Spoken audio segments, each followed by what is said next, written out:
कहानी के शुरुआत में हमें रेगिस्तान एरिया में कुछ आर्मी सोल्जर्स के गाड़ियों को आते हुए दिखाया जाता है। पता चला कि ये गाड़ी अपने साथी के खराब हुए गाड़ी को रिपेयर करने के लिए जा रहा था। वहीं पर हमें इस कहानी में मेन किरदार एलन को दिखाया जाता है। यहाँ आने की वजह से एलन का मूड खराब दिखाई देता है। काफी गुस्से में वो बुलाए हुए सोल्जर से लड़ने लग जाता है, लेकिन बाद में पता चला कि ये दोनों भाई हैं। प्रूफ तब हुआ जब दोनों ने अपने अपने हाथों के सेम टैटू को दिखाए। यहाँ पर किसी को यकीन नहीं होता कि ये दोनों भाई हो सकते हैं। दरअसल ये एलन का छोटा भाई था। रिपेयर करने के बाद एलन यहाँ से रवाना हो ही रहा था कि अचानक किसी ने इन पर गोले बारूद से अटैक करना शुरू कर दिया। यहाँ ये नहीं दिखाया जाता कि ये हमला किसने किया। इधर से भी फायरिंग रुकने का नाम नहीं ले रहा था, मगर इसका कोई फायदा नहीं होता। लगभग 10 सेकंड में पूरे आर्मी सोल्जर्स मौत के मुंह में चले जाते हैं। बस कोई बचा था तो वो था एलन, जो कि वो काफी जख्मी में था। भागते हुए वो अपने छोटे भाई के पास जाता है और यहीं से सीन काटकर कुछ टाइम आगे का सीन दिखाया जाता है। यहाँ पता चला कि एलन के भाई की मौत उसी टाइम उसी हमले में हो चुकी थी। यहाँ हमें कोलोराडो में रेंजर ट्रेनिंग बेस को दिखाया जाता है, जहाँ सभी सोल्जर्स को काफी कड़ी ताकत के साथ ट्रेनिंग दी जा रही थी। यहाँ पर सभी को अपना अपना नंबर दिए जाते हैं, जिसमें से एलन का नंबर 81 था। यहाँ एलन को E6 का टीम लीडर बनाया जाता है, लेकिन लीडर बनने से एलन साफ साफ इनकार कर दिया। मगर किस लिए, यही बात हमें इस कहानी के बीच में पता चलेगी। सभी सोल्जर्स को लाइन में खड़ा करके सार्जेंट अपना ओपिनियन देते हुए दिखाए गए, जिसमें उन्होंने बताने लग गए कि दुनिया की सबसे कठिन प्रोग्राम 8 हफ्तों की यात्रा शुरू करने जा रहे हैं। बताया गया कि उनकी भावनात्मक और पूरी शारीरिक और मानसिक क्षमता पूरी हदें पार करके परखा जाएगा। अगर इनकी किस्मत साथ दी तो इन्हें एक बहुत ही कड़ी परीक्षा से गुजरना होगा। इस मिशन को असल में डेथ मार्च का नाम दिया गया था, और वो तभी पूरी तरह से माना जाएगा जब उनमें से जिसने भी इस अंतिम रेखा को पार करेगा, तभी जाकर वो अमेरिका का हिस्सा बनने के हकदार होगा। सभी सोल्जर्स की ट्रेनिंग शुरू कर दी जाती है। एलन भी इस ट्रेनिंग में अपनी जान लगा दिया था। आगे बढ़ाए हुए कदम के साथ साथ दिखाया जाता है कि सभी सोल्जर्स में से कुछ कुछ को बाहर निकाल दिए जाते हैं, जो काबिल नहीं रहते या उनके पॉइंट्स बाकी सोल्जर्स से कम होते। लेकिन एलन की काबिलियत रंग लाती हुई दिखाई दे रही थी। उसे खुद पर पूरा यकीन था कि वो सेलेक्ट हो जाएगा।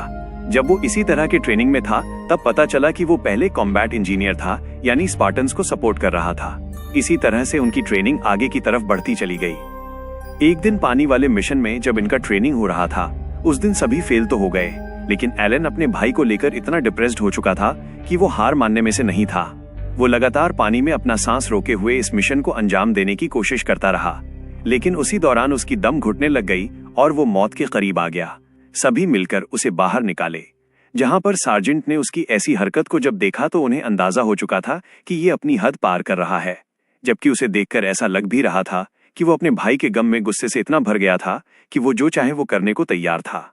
इसीलिए उसे अब सार्जेंट के ऑफिस में बुलाया गया।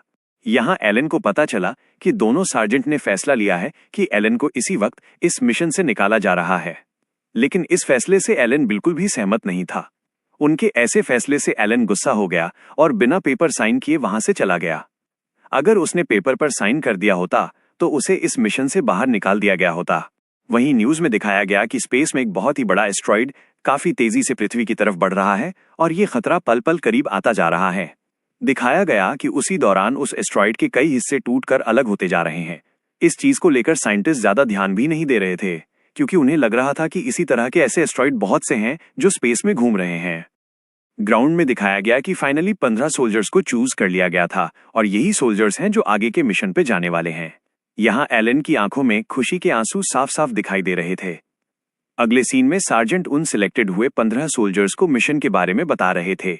उनका मिशन ये था कि इनके यानी अमेरिका के 2 एयरक्राफ्ट जहां इनके दुश्मन इलाके में मार गिराए गए हैं, सभी रेंजर्स को जांच और बचाव टास्क दिया गया। सार्जेंट कहते हैं, 2 जंगी हेलीकॉप्टर्स तुम सभी को दुश्मन के इलाके में सीधा ड्रॉप जोन पर उतारेगा। वहां से सीधा तुम्हें गिरे हुए एयरक्राफ्ट के पास जाकर उसे नष्ट तबाही करना होगा, ताकि वो दुश्मन के हाथों में ना आ जाए। वो दरअसल ऐसा इसलिए करना चाहते थे ताकि अगर दुश्मन के हाथ वो एयरक्राफ्ट लग गया तो वह उनकी बनावट को चुरा लेंगे और टेक्नोलॉजी के मुकाबले में वे उनसे आगे निकल जाएंगे। ऐसा करने के बाद इन विद्रोहियों के गांव को ढूंढना भी होगा, क्योंकि वही एक जगह था जहां पर एयरक्राफ्ट के पायलट को बंदी बनाकर रखा गया है। इन्हें गोले बारूद के साथ काफी सारे गन और एक बातचीत करने के लिए रेडियो भी दिया जाता है। यहाँ पर दूसरे सार्जेंट कहते हैं कि अगर तुम लोग इस फिनिश लाइन को क्रॉस करते हो तो मैं तुम्हें दूंगा ये US army ranger regiment scroll, और यानी अब इनकी डेथ मार्च की मिशन स्टार्ट हो जाती है। दोनों हेलीकॉप्टर्स ताबड़तोड़ आगे बढ़ती चली जा रही थी। सभी अपने ड्रॉप तक पहुंच भी गए थे। सभी सोल्जर्स आगे बढ़ने लग चुके थे। इनकी पैदल की सफर काफी लंबी थी, इसीलिए चलते चलते रात हो जाती है। घनी रात में जब ये सभी अपने आप में अपने मिशन को लेकर बातचीत करने में लगे हुए ही थे कि उसी दौरान अचानक एक कुछ अजीब सी चीज आसमान से होता हुआ ठीक इनके ऊपर से गुजरकर चला जाता है। एलन को लगता है कि दुश्मन हम पे नजर रखी हुई है। सभी सोल्जर को लग रहा था कि दुश्मन ने तोप से हमला किया है, यानी इंस्ट्रक्टर इन पर नजर रख रहे हैं। लेकिन इसके बावजूद भी ये हार नहीं मानते, आगे बढ़ने लग गए। अगली सुबह में एलन को लगभग 500 मीटर की दूरी पर कुछ दिखाई दिया था। पता चला कि ये कोई स्पेसशिप जैसा लग रहा था। एलन को लगा कि शायद इंस्ट्रक्टर ने कुछ हद से ज्यादा ही तैयारी कर चुकी है, मगर ऐसा कुछ भी नहीं था। वो कुछ और ही चीज थी।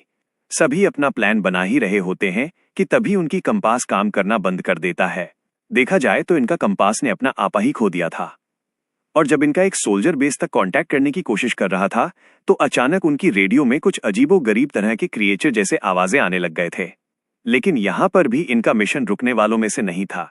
यहां पर ये पूरा ग्रुप 2 भाग में डिवाइड हो जाते हैं और आगे की तरफ बढ़ने लग गए, क्योंकि हमला कहीं से भी हो सकता था। आगे बढ़कर कुछ सोल्जर उस अजीब से शिप पर बॉम्ब सेट करके वापस आ जाते हैं। लेकिन अभी भी कुछ भी समझ में नहीं आ रहा था कि यहाँ क्या चल रहा है। ये तो बस अपने दुश्मनों के निगरानी में लगे पड़े थे। लेकिन तभी एलन ने देखा कि उस अजीब से शिप के कुछ ही दूरी पर एक और जहाज क्रैश हुआ है जो इस धरती की लग रही थी। एलन पूरी तरह से अब समझ जाता है कि वो शिप नहीं बल्कि कुछ और ही है। उसी दौरान उनके लगाए हुए बॉम्ब्स को ब्लास्ट कर दिया गया। धमाका बहुत जोर से हुआ था, लेकिन इससे उस शिप को कुछ फर्क नहीं पड़ा। उसी दौरान वो शिप एक्टिवेट होकर हवा में उड़ने लग गई और अपने लेजर लाइट से इन पर स्कैन करने लग गई। अभी ये लोग कुछ सोच समझ पाते उससे पहले ही उस एलियन शिप ने उन पर अटैक कर दिया। पहली ही वॉर में उसने कुछ सोल्जर्स को पलक झपकते ही ढेर कर दिया। अब यहाँ पर पासा पूरी तरह से पलट चुका था, क्योंकि ये कोई इस धरती का दुश्मन नहीं और ना ही कोई शिप था, बल्कि कहानी में दिखाया गया एस्ट्रॉइड से आया हुआ एलियन है। पिछली रात में दिखाया गया हमला वो दरअसल अर्थ शिप का पीछा कर रहा था और उन्हीं दोनों की क्रैश लैंडिंग हुई थी। यहाँ एलियन शिप लगातार इन पर फायर करता ही चला जा रहा था। अपने बचाव में भागते हुए सभी एक ऐसे जगह पर आ जाते हैं जहां का रास्ता ही खत्म हो गया कि उसी दौरान एक बॉम्ब आकर इनके पास गिरा। इस बॉम्ब को उसी एलियन मशीन ने फेंका हुआ था। काफी जोर से ब्लास्ट होने की वजह से सारे सोल्जर नीचे खाई में गिर गए। गिरते हुए किसी का पैर टूट जाती है तो किसी का हाथ, और यहाँ तक कि एक के तो उसके पीठ में लकड़ी आर पार हो जाती है। उसे उस पेड़ से उन्होंने किसी तरह निकाला। एलन ने ऊपर चढ़कर देखा कि आखिर पता चला कि वो एलियन मशीन अब बिल्कुल इंसानों की तरह चल रही थी। उसके 2 पैर थे और वो मशीन चुन चुन कर खोज खोज कर बस लोगों को मारना चाह रहा था। तभी एलन ने देखा कि उसका रेडियो भी डिस्ट्रॉय हो चुकी थी। अब जिसके पीठ में लकड़ी घुसी थी वो सोल्जर बाकी बचे हुए सोल्जर्स के हाथों में ही अपना दम तोड़ देता है। एलन को अब पूरी तरह से कंफर्म हो चुका था कि वो बला कोई और नहीं बल्कि एलियन मशीन ही है जो इंसानी नस्ल को पूरी तरह से खत्म कर रही है।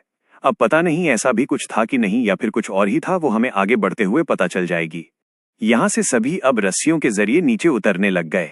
बचे हुए सोल्जर्स के उतरने के बाद जब लास्ट सोल्जर एक घायल हुए सोल्जर को उतारने लगा, उसी टाइम पर वो एलियन मशीन आ पहुंचा।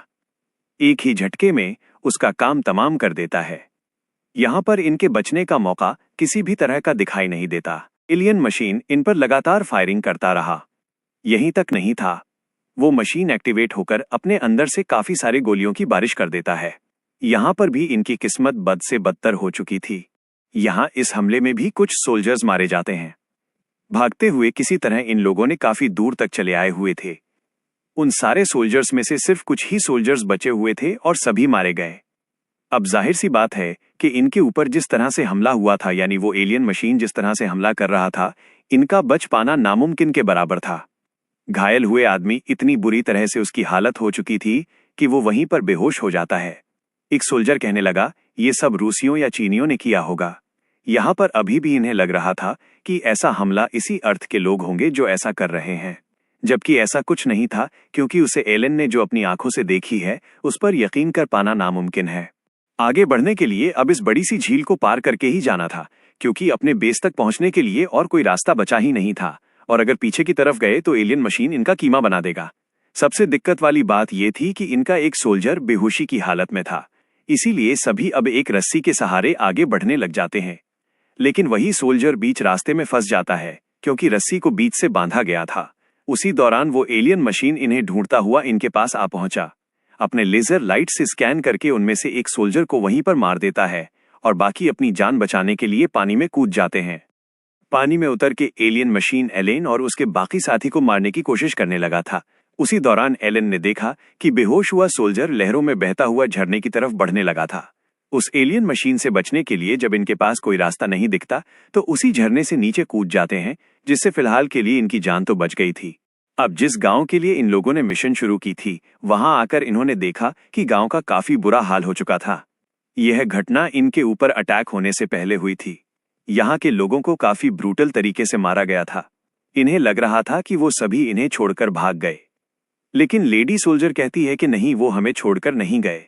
तभी एलन ने देखा कि सार्जेंट मलबे के अंदर दबे पड़े थे और पता चला कि वो भी मारे गए थे कि तभी उन्हें वहां के आर्मी टैंक अच्छी कंडीशन में दिखाई दे देता है, लेकिन वो फंस चुकी थी। काफी कोशिश के बाद इन्होंने उस टैंक को बाहर निकाल लिए थे और वो बेहोश हुआ सोल्जर भी अब होश में आ चुका था। अभी इतना कुछ करना ही था कि तभी इस टैंक का कंपास फिर से सिग्नल दे देता है। मतलब यहाँ पर भी वो एलियन मशीन इन्हें ढूंढ लिया था। सभी वहां से भागने लग जाते हैं, लेकिन तभी एक सोल्जर देखता है कि टैंक में गोलियां नहीं है। उसकी ऐसी बात सुनकर एक दूसरा सोल्जर गोलियां मलबे के अंदर दबे हुए जगह से लाने के लिए चला जाता है। अब क्योंकि समय बहुत ही कम बचा हुआ था, उसी टाइम पर एलियन मशीन भी आ गया। सोल्जर गोलियों को भरकर भागने लगा। एलन अपने सोल्जर को उस एलियन मशीन से बचाना तो चाहता था, लेकिन वो ऐसा नहीं कर पाता और मारा गया।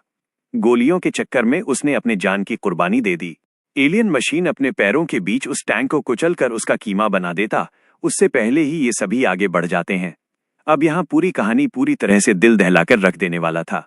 टैंक से ये लोग उस पर फायरिंग करना शुरू कर दिए थे, लेकिन उस पर किसी भी तरह का असर नहीं हो रहा था। उसी दौरान एलियन मशीन के फायरिंग की वजह से उनके टैंक में आग लग जाती है। अभी ये लोग आग को बुझाते उसी टाइम एलियन मशीन ने उनके ऊपर काफी सारे गोले वाले बॉम्ब्स फेंक देता है, जिससे उनकी टैंक धमाके से उड़ गई और जंगलों से होता हुआ नीचे खाई की तरफ जाने लग गई। कुछ दूर आगे जाने के बाद इन्हें वो खूंखार मशीन दिखना बंद हो गया था, मगर उन्हें कहां पता था कि वो अपना दिमाग लगा रहा है। वो अचानक इनके पीछे से आगे आ गया था। अब वो अपने बड़े से मुंह को खोलकर उनके टैंक पर अटैक कर देता है। इधर से भी ये लोग हमला किए जा रहे थे। काफी सारी गोलियां उसे मारने के बाद भी इन्हें कुछ समझ में नहीं आता कि वो कैसे मरेगा, क्योंकि उसकी कमजोरी पता नहीं चल रही थी। उसी दौरान एक सोल्जर का हाथ ही उसने मारकर उड़ा दिया। एक बार फिर से उस मशीन ने अपने मुंह को खोलकर इन पर अटैक करने लगा। यहाँ के सीन देखकर ऐसा लग रहा था कि अब ये नहीं बचने वाले, क्योंकि उसकी रफ्तार और उसकी गुस्से वाली रफ्तार इनकी हवा टाइट कर दिया था। टैंक पूरी तरह से टूटने लग चुकी थी कि तभी वो होश में आया हुआ सोल्जर नीचे गिरने ही वाला था कि ठीक टाइम पर एलन ने उसे पकड़ लिया। लेकिन ऐसा कहाँ होने वाला था। उसके हाथ से रस्सी टूट जाती है और वो नीचे गिर गया। एलियन मशीन के गोलियों से सारे के सारे सोल्जर्स मारे जाते हैं सिवाय एलन के। ठीक मौका देखकर एलन फौरन से एक गन को उठाया और पहाड़ों पर मारकर पहाड़ ही तोड़ दिया, जिससे वो एलियन मशीन उस पत्थरों के अंदर दब जाता है और एलन के टैंक का काफी बुरी तरह से एक्सीडेंट हो जाती है। कुछ टाइम के बाद हम देखते हैं कि एलन अभी भी जीवित था, मगर उसके सभी साथी मारे जा चुके थे। यहाँ एलन ने देखा कि एलियन मशीन एक जगह से अजीबोगरीब तरह से अपने लोगों को कुछ सिग्नल्स भेज रहा था, क्योंकि उसका एक हाथ यानी राइट साइड की मशीन टूट चुकी थी, इसीलिए वो कुछ कर रहा था। अब क्योंकि यहाँ पर बात कुछ और भी बिगड़ जाती और वो एलियन मशीन एलन को देख लेता है, वो बेहोश हुआ सोल्जर को लिए आगे बढ़ जाता है। बारिश लगातार बढ़ती जा रही थी। एलन का मिशन भी यही था कि उसे अपने अंतिम सीमा तक पहुंचना था। वजह यह था कि उसके भाई ने उससे कहा था कि हार मत मानना, और यही बात उसके दिल पर लग चुकी थी। उसी टाइम पे बेहोश हुआ सोल्जर होश में आ जाता है। वो बताने लगा कि तुम्हारे भाई से मिला था, उसके हाथ पर भी ठीक तुम्हारे ही तरह टैटू बना हुआ था। एलन ने उससे पूछा कि ये अजीब सा मशीन आखिर कैसे मरेगा। तब सोल्जर ने कहा कि अगर तुम्हारे जगह तुम्हारा भाई होता तो वो क्या करता। उसी टाइम उसके दिमाग में एक प्लान आया। वो उस सोल्जर को वहीं पर छोड़कर वहां के एक ऐसी जगह पर चला गया जहां खदान का काम चल रही थी। जहां जाकर देखने पर पता चला कि एलन यहां थर्मोडायनेमिक से उसे मारेगा। उसका इतना सोचना ही था कि उसी खदान के पास एलियन मशीन आ जाता है और पूरे खदान को स्कैन करके एलन को ढूंढने लग जाता है कि तभी ठीक उसी के पैरों के नीचे एलन ने धमाका कर दिया और वो मशीन सीधा खदान के अंदर गिर जाता है। उसी टाइम एलन जेसीबी से उस पर अटैक कर देता है, सीधा दीवारों में लगाकर उसके अंदर काफी सारी मात्रा में गिट्टियां भरने लग जाता है ताकि उसके अंदर का मशीन खराब हो जाए। लेकिन तभी एलियन मशीन अपना दिमाग का इस्तेमाल करते हुए अपने थ्रस्टर्स के जरिए एलन केजेसीबी को पीछे धकेलने लग जाता है। इस बार भी एलन हिम्मत दिखाई और फिर से उसे दबाते हुए उसे दीवार में लगाकर उसके अंदर दोबारा से पत्थरों को भरने लग गया। एलियन मशीन जोर जोर से चिल्लाने लग जाता है और उसके अंदर काफी भयानक आग लग जाती है और बहुत ही बड़ा ब्लास्ट होकर फूट जाता है और वो वहीं पर उसकी काम तमाम हो गई, मर जाता है। लेकिन अभी भी खेल कहाँ रुकने में से था। वो मरने के बाद भी बाज नहीं आता, क्योंकि उसके अंदर रखे गए बॉम्ब्स वाले सारे काले गोले आग में गिर जाते हैं और काफी जोर से ब्लास्ट हो गया। ऐसा लग रहा था कि इस बार एलन मर गया, लेकिन उसके भाई ने कहा था कि हार मत मानना, और वो ऐसा ही किया। वो अपने इकलौते बचे हुए सोल्जर को बचाकर अपने बेस तक लेकर आ जाता है और वो उस अंतिम रेखा को भी पार कर लेता है। इधर इस बेस पर भी काफी सारे लोगों की जानें जा चुकी थीं। न्यूज में दिखाया गया ये दूसरे दुनिया से आया हुआ एलियन मशीन, जिसे वॉर मशीन का नाम दिया गया है, वो एक ही नहीं था बल्कि हजारों के तादाद में थे, जो अब पूरे शहरों के बीच आम नागरिकों पर हमला कर दिए हैं। दुनिया भर के सभी गवर्नमेंट ने ये निर्णय लिया है कि अब हम एक साथ इनसे लड़ेंगे। आखिर उन अजीबो गरीब तरह के दिखने वाले एलियन का मकसद क्या था, ये तो नहीं बताया गया, लेकिन इतना तो जरूर दिख रहा था कि दुनिया अब बुरी तरह से खतरे में आ चुकी है। यहाँ एलन अब रेंजर्स का लीडर बन चुका था, इसीलिए वो अब सभी सोल्जर के दिलों में जोश भर देता है और वहां से उन सारे एलियन मशीन को नष्ट करने के लिए निकल पड़ता है। एलन अपने प्यारे भाई को याद किया और इसी के साथ ये अधूरी कहानी यहीं पर खत्म हो जाती है।